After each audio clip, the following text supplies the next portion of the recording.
Yo, what up guys? So ito nga at bali katatapos nga lang ng kasal namin, pero nga lang hindi ko na kayo na-update mga pare ko dahil nga masyadong busy yung mga pangyayari natin ngayon. At nandito nga ako ngayon kina Angie, ayan kasama ko si nanay, si ate Tonet, tsaka ang aking asawa, ayan. So bali ngayon nga mga pare, magbubukas muna kami ng gift mula sa aming mga nagmamahal. Kaya yun mga pare, ito papakita ko nga sa inyo mga pare. Love you sa inyo, ito. Amazing!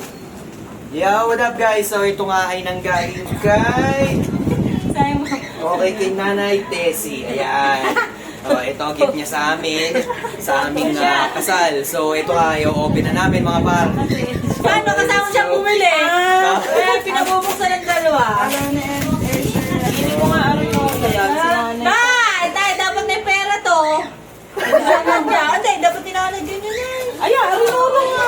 May pera ko na eh. Wow, ito nga. So tamang-tama ito. Hindi na ako lalabas pag hindi na ako pupunta sa siya. Sa kwarto na lang. Nag-unboxing. Ha? Pera. So paano gagawin? Lalagyan? Kaya dapat Mali natin, meron na.